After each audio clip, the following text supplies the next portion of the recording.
Episode की शुरुआत एक प्रेस कॉन्फ्रेंस से होती है जो कि लुयाओ नाम की चाइनीज कॉमिक कंपनी ने अपने लेटेस्ट प्रोजेक्ट के प्रमोशन के लिए रखवाई थी। कंपनी का डायरेक्टर लिन है जो कि हमारी कहानी का लीड एक्टर भी है। हम देख पाते हैं कि प्रेस कॉन्फ्रेंस के दौरान वो वहाँ पर मौजूद ना होकर किसी और रूम में बैठकर कुछ ऑडियो सुन रहा था। तभी उसके असिस्टेंट जाओ उसे बुलाने के लिए आती है, पर लिन उसकी बात का कोई भी जवाब नहीं देता और जैसे ही वो पीछे मुड़ती है तब तक लिन गायब हो चुका था। इसीलिए मिस्टर जैंग जो कि कंपनी के इन्वेस्टर हैं, वो जाओ को अकेले कॉन्फ्रेंस में आता हुआ देखकर गुस्सा करने लग जाते हैं।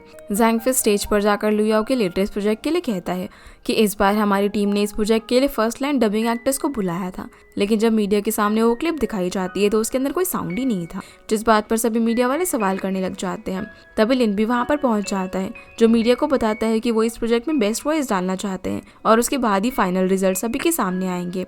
जब प्रेस कॉन्फ्रेंस चली रही थी तभी मिस्टर जैंग गुस्से में उठकर वहाँ से चले जाते हैं और जॉ भी उनके पीछे पीछे जाती है। इधर लिन से मीडिया वाले मिस्टर माई के बारे में सवाल करते हैं। असल में मिस्टर माई एक बहुत ही फेमस वॉइस एक्टर और सभी का आइकन हुआ करता था, लेकिन अचानक से वो इंडस्ट्री से गायब हो गया और कोई भी नहीं जानता कि आखिर ये पर्सन है कौन। जब प्रेस के लोग लिन से इस बारे में सवाल करते हैं तो पास्ट के इंसिडेंट को याद करने लगता है जिसमें एक लेडी अवार्ड विनर मिस्टर माई को अनाउंस करती है और लिन जो कि स्टेज के बैक साइड में था वो वहाँ से जाता हुआ दिखाई देता है।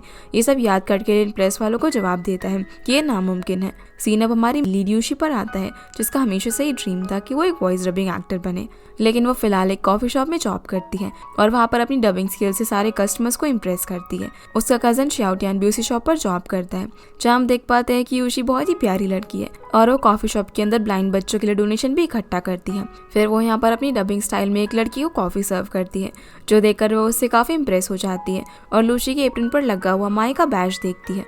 वो उससे पूछती है कि क्या तुम भी माई की फैन हो, तो वो खुश होकर बताती है कि हाँ मैं उसकी बहुत ही बड़ी फ़ैन हूँ, लेकिन उसने एक्सपेक्ट नहीं किया था कि माई इतने सालों के लिए रिटायर हो जाएगा। दूसरी तरफ प्रेस कॉन्फ्रेंस खत्म हो चुकी थी और जैंग काफ़ी गुस्से में था, तो जाओ से समझाने की कोशिश करती है कि इस नए प्रोजेक्ट की क्वालिटी रिक्वायरमेंट्स बहुत ही हाई है और वो उसे प्रेस कॉन्फ्रेंस कुछ वक्त के लिए ना करने के लिए कहती है क्योंकि इसका कंपनी की इमेज पर गलत असर पड़ रहा है। तभी लिन भी वहाँ पर आ जाता है जिसे देखकर जैंग उसे ब्लेम करता है कि वो बस बेवजह उनके पैसे कंज्यूम कर रहे हैं। लिन उसे समझाता है कि अगर हम ऐसे ही किसी डबिंग एक्टर को उसकी पॉपुलैरिटी देखकर चूज कर लेंगे और उसकी वॉइस अगर प्रोजेक्ट के कैरेक्टर से मैच नहीं हुई तो ऑडियंस भी पैसे नहीं देगी।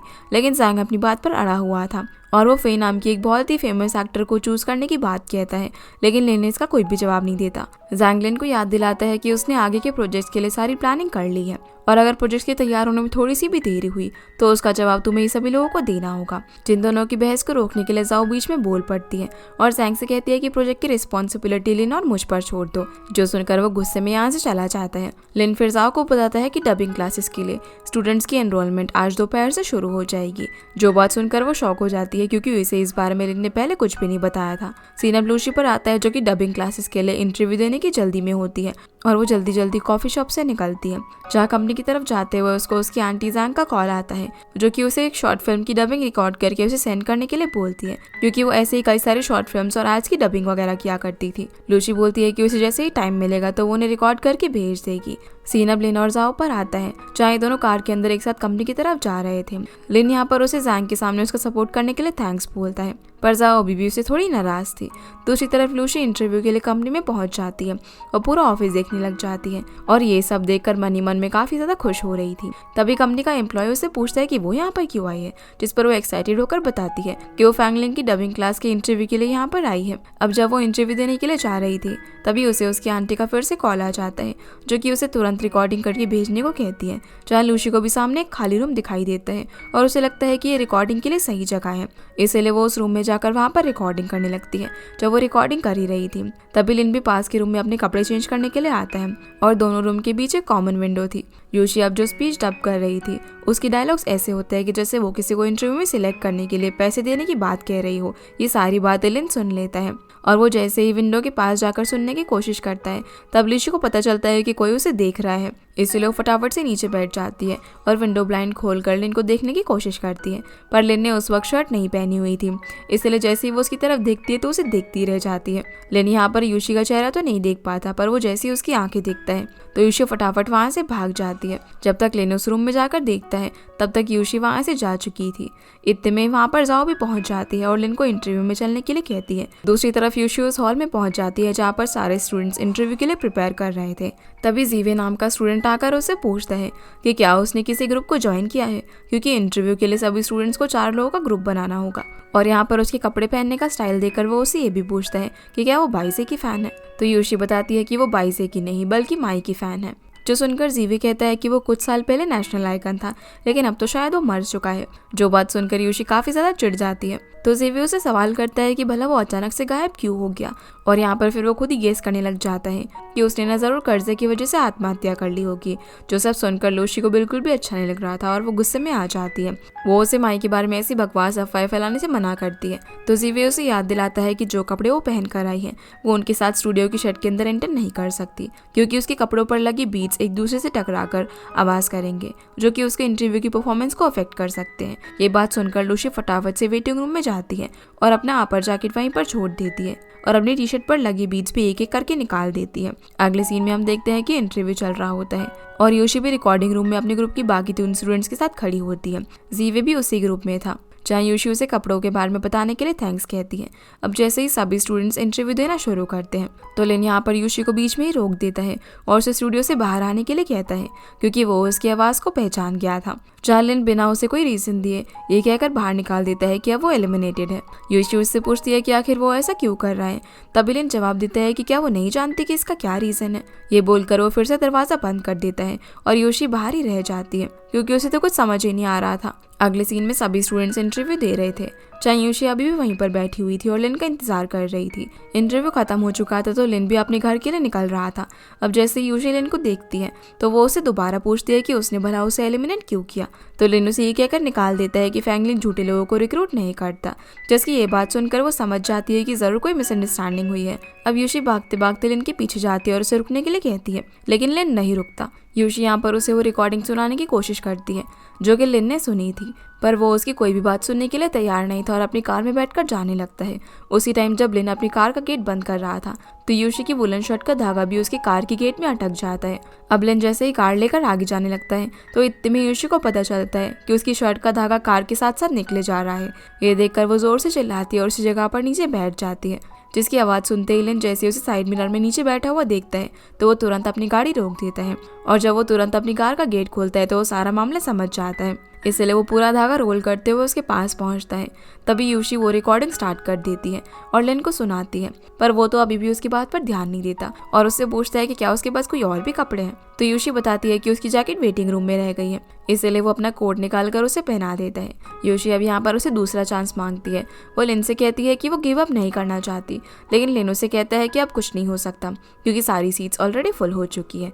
जो सुनकर वो थोड़ी सी अपसेट हो जाती है। लिन फिर उसके कपड़े लेने के लिए ऑफिस में जाता है। तब योशी डबिंग करना शुरू कर देती है। अब पहले तो लिन उसे रोकने की कोशिश करता है, लेकिन जब वो नहीं रुकती तो लिन भी उसकी डबिंग सुनने लग जाता है और एक एक करके उसकी कमियां निकालता है, जो देखकर वो बार बार इम्प्रूव करके डबिंग करती है। लिन उससे पूछता है कि आखिर तुम्हें डबिंग पसंद क्यों है। लूसी बोलती है कि वो अपनी बेस्ट वॉइस इस इंडस्ट्री को देना चाहती है, जो सुनकर लिन भी कहता है कि वो इस बारे में सोचेगा। इसके बाद वो अपनी कार में उसे उसकी कॉफी शॉप तक छोड़ने के लिए जाता है, जहाँ योशी फिर से उससे पूछती है कि क्या उसके पास अभी भी कोई चांस है, पर लिन उसे कोई जवाब नहीं देता और अपनी कार का मिरर बंद कर देता है। इसीलिए योशी शॉप की तरफ चली जाती है तो लिन भी वहाँ से जाने लगता है, पर आगे एक ट्रक सामान लोड कर रहा था, इसी वजह से लिन को वहीं पर रुकना पड़ जाता है। तभी उसकी नज़र योशी की कॉफ़ी शॉप पर पड़ती है और उसमें रखे डोनेशन बॉक्स पर भी। लिन फिर योशी को कस्टमर्स को अपने डबिंग स्टाइल में ऑर्डर सर्व करते हुए देखता है और वहीं पर खड़ा होकर कुछ सोचता है, पर फिर वो अपने घर के लिए निकल जाता है। इसके बाद रास्ते में वो जाओ को कॉल करके कहता है कि मैं डबिंग क्लास की सीट्स को इंक्रीज़ करना चाहता हूँ, पर जाओ उसे मना कर देती है क्योंकि सीट्स ऑलरेडी फुल हो चुकी थी। तो लिन उससे पूछता है कि क्या कंपनी में कोई और वैकेंसी खाली नहीं है, जिसके बाद हम योशी को खुशी से ज़ोर से चिल्लाते और उछलते हुए देखते हैं। वो शाओटियन को बताती है कि कंपनी ने उसे एक्सेप्ट कर लिया है। ये बताकर उसे खुशी से झूमने लग जाती है, पर शाओटियन उसकी ये बात मानने को बिल्कुल भी तैयार नहीं था। तब योशी उसे बताती है कि उसे वॉइस एक्ट्रेस नहीं बल्कि फ्रंट डेस्क की जॉब दी गई है। तो शाओटियन कहता है कि वो यही डिजर्व करती है, पर योशी उसे कॉन्फिडेंट होकर बोलती है कि उसे कंपनी में जाने का मौका मिल गया है, मतलब कि अब उसकी डबिंग एक्ट्रेस बनने का सपना जरूर पूरा होगा। इतने में वहाँ पर कॉफ़ी शॉप की ओनर जोंगजी आ जाती है। वो योशी को कांग्रेचुलेट करती है, लेकिन वो इस बात से थोड़ी सी उदास भी थी कि अब वो यहाँ पर काम नहीं करेगी। तो योशी उनसे फ्यूचर में भी कॉफ़ी शॉप पर पार्ट टाइम जॉब करने की बात कहती है, जिस पर वो भी उसे खुशी खुशी हाँ कर देती है, क्योंकि उसी की वजह से उनकी कॉफ़ी शॉप को काफ़ी पॉपुलैरिटी मिली थी। अगले सीन में योशी अपनी टी शर्ट से निकले हुए बीट्स गिन रही थी, तभी उसे वो मोमेंट याद आता है जब लिन ने उसे अपना कोट पहनाया था और वो ये सब सोचकर मन ही मन काफ़ी खुश हो रही थी। इसके बाद वो अपने रूम में बनाए हुए माई के कलेक्शन को देखती है और वो उससे ऐसे बात करती है जैसे कि वो उसके सामने हो। तभी वो उस मोमेंट को याद करती है जब वो माई के लिए एज अ फैन एक मीटिंग में चेयर करने के लिए गई थी। सीन अब लिन पर आता है जो कि कुछ बुक्स को देखकर कुछ सोच रहा था। तभी उसे जाओ का कॉल आता है जो उसे बताती है कि मिस्टर जैंग डबिंग क्लासेस को लेकर बहुत ही गुस्से हैं और न्यू कमर्स की बजाय फेमस वॉइस एक्टर्स को लेने के लिए इंसिस्ट कर रहे हैं। तो लिन जवाब देता है कि हमने उनके कहने पर फेदा को लिया तो है। तभी जाओ उसे माई को लेने के लिए कहती है, पर इस बात के लिए लिन साफ साफ मना कर देता है। अब अगले दिन यूशी ऑफिस के लिए निकल जाती है और पूरे रास्ते वो काफ़ी एक्साइटेड नज़र आ रही थी। जब वो ऑफिस पहुंचती है तो वहाँ पर उसे कोई भी नज़र नहीं आता। वो चेक करने लग जाती है कि कहीं वो गलत टाइम पर तो नहीं आ गई।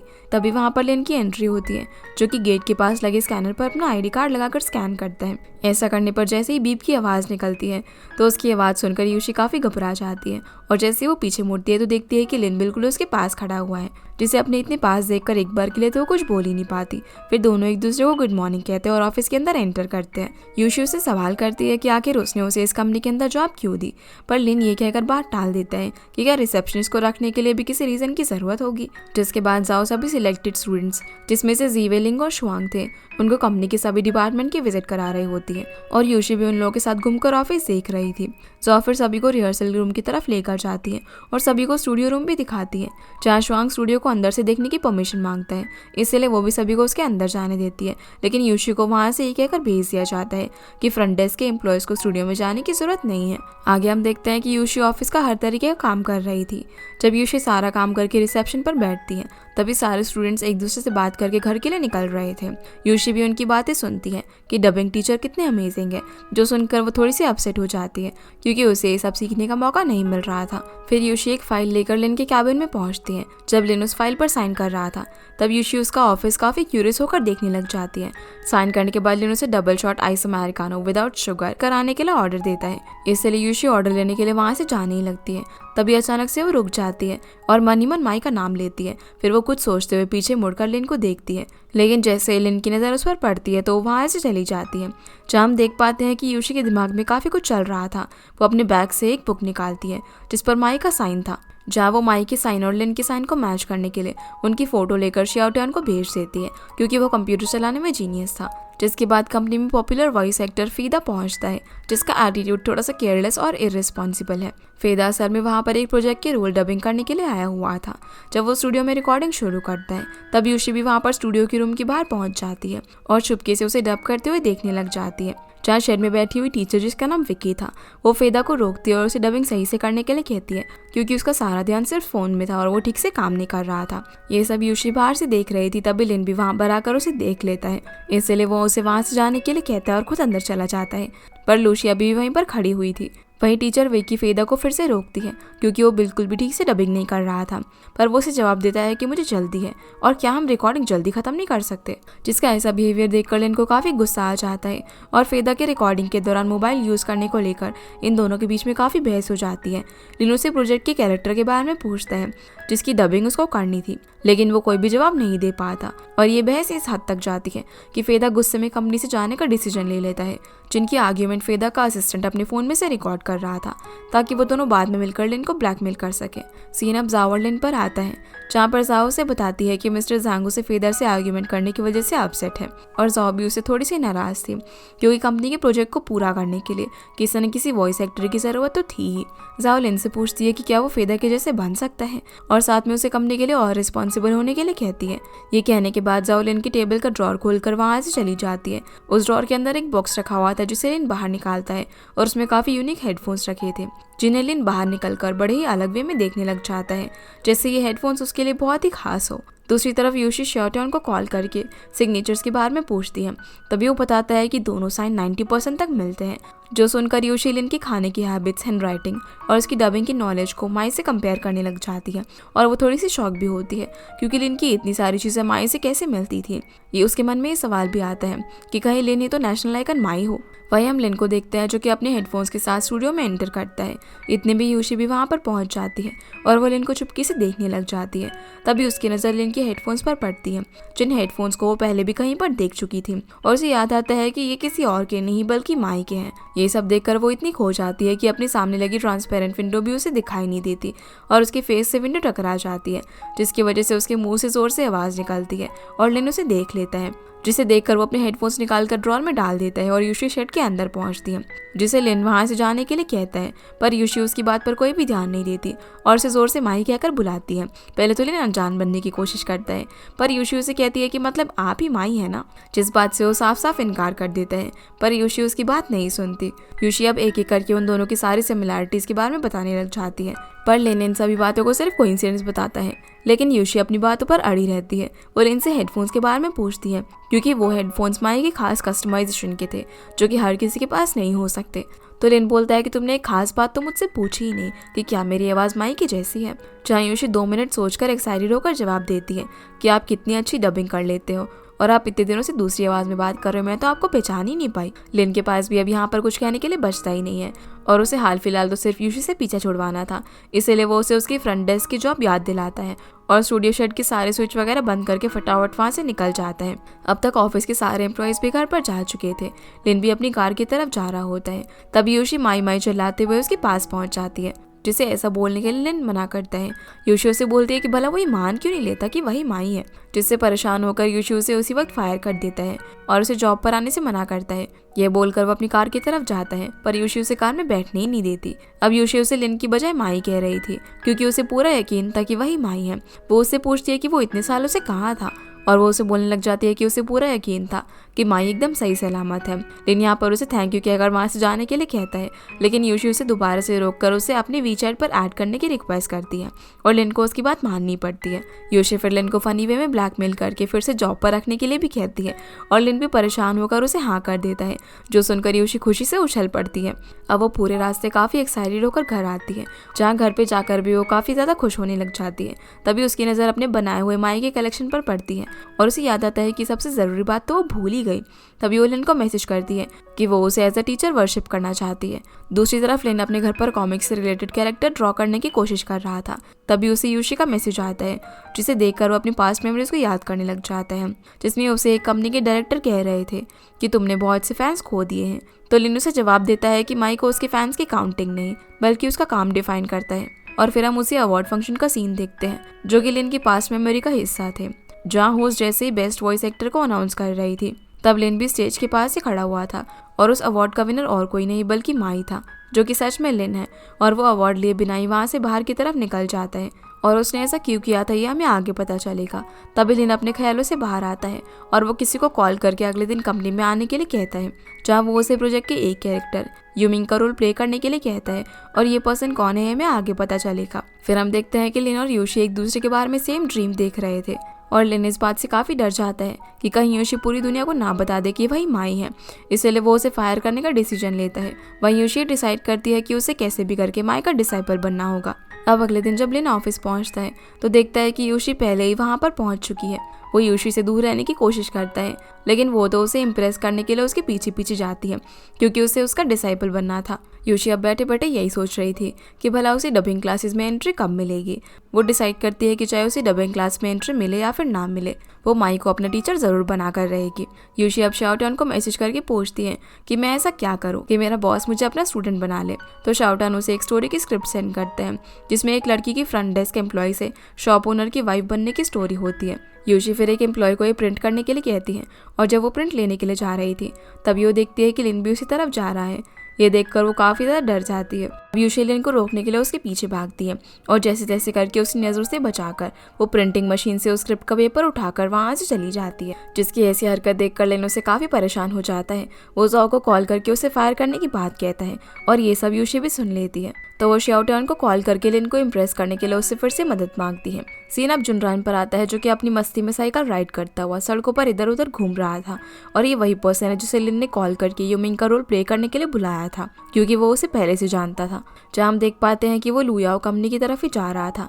तभी उसके पास एक कार आकर रुकती है, जिस गाड़ी के अंदर उसके डैड और भाई थे। असल में उसके डैड नहीं चाहते थे कि वो इस तरह से यूं ही सड़कों पर घूमता रहे, वो चाहते थे कि वो भी उनकी तरह अमीरों वाली जिंदगी जिए। डैड अब उसे अपने साथ कंपनी में चलकर घर का बिजनेस ज्वाइन करने के लिए कहते हैं, पर वो उन्हें साफ साफ इनकार कर देता है, जहाँ उसके डैड उसके इस बर्ताव से बहुत ज़्यादा नाराज़ होते हैं और उसके भाई से कंपेयर करते हुए उसे ज़्यादा बेटर बताकर वहाँ से चले जाते हैं। जुनरान भी अपने मुंह से च्युइंगम निकाल कर वहीं सड़क पर फेंक कर जाने लगता है। तभी पीछे से एक बाइक आकर उसके पास रुकती है, जिस बाइक पर और कोई नहीं बल्कि जाओ थी। जहाँ वो तो उसे बस देखता ही रह जाता है। फिर जाओ उसे च्युइंगम उठाने का कहकर वहाँ से चली जाती है, लेकिन जुनरान उसके जाने के बाद भी उसके ख्यालों में खोया रहता है। जुनरान फिर कंपनी पहुंचता है, जहाँ पर लिन बाकी सभी स्टूडेंट से उसे इंट्रोड्यूस करवाता है। सीन अब यूशी पर आता है, जहाँ पर शाओटान उसे कॉल करके बताता है कि वो कंपनी के बाहर पहुंच गया है और यूशी भी काफ़ी एक्साइटेड होकर उससे मिलने के लिए बाहर जाती है। दूसरी तरफ जुनरान और लिन कैबिन में बात कर रहे थे, तभी जाओ वहाँ पर पहुँचती है और जुनरान उसे देखकर काफ़ी खुश होता है, लेकिन जाओ को उसका वहाँ पर होना बिल्कुल भी अच्छा नहीं लग रहा था। जुनरान फिर यहाँ पर फनी वे में उससे फ्लर्ट करने लग जाता है और उन दोनों के बीच बहस शुरू होने वाली थी, पर लिन जुनरान को वहाँ से भेज देता है। यहाँ लिन यूशी को फायर करने की बात कह रहा था, तभी वो हंसते हुए उसे जवाब देती है कि इस बार में मैं तुम्हारी कोई मदद नहीं कर सकती और उसे बाहर जाकर उसे देखने के लिए कहती है। अब जैसे वो बाहर आकर देखता है तो यूशी ने पूरे ऑफिस के अंदर आर्टिफिशियल वीट प्लांट लगा रही होती है, क्योंकि वीट माई की प्रोजेक्ट वीट विदाउट फील्ड्स का हिस्सा थे। इसलिए यूशी वीट लगाकर लिन को इम्प्रेस करने की कोशिश कर रही थी, जिसकी ये सब हरकतों से परेशान होकर लिन उससे पूछता है कि आखिर वो चाहती क्या है। तभी यूशी उसे अपना टीचर बनाने और उसे डबिंग सिखाने की विश उससे बताती है, लेकिन लिन उसे मना कर देता है। जिसके बाद हम सभी स्टूडेंट्स को शेड में बैठा हुआ देखते हैं और वो लोग टीचर्स की डबिंग सुन रहे थे। लिन भी वहाँ पर पहुँच जाता है और यूशी भी एक फाइल में लिन की साइन करवाने के लिए पहुँचती है। अब जैसे ही डबिंग क्लास खत्म होती है तो लिन स्टूडेंट से पूछता है कि उन्होंने आज क्लास में क्या सीखा, तो सारे स्टूडेंट्स कोई खास जवाब नहीं दे पाते। जहाँ लूशी अपना पॉइंट ऑफ व्यू रखने के लिए उससे परमिशन मांगती है, क्योंकि वो उस क्लास का हिस्सा नहीं थी। जैसे वो परमिशन देता है तो लिन जिस तरह से टीचर्स की डबिंग के बारे में बताती है, ये सुनकर लिन काफ़ी हैरान रह जाता है। जाओ फिर जब लिन के कैबिन में आती है तो वो काफ़ी परेशान दिख रही थी।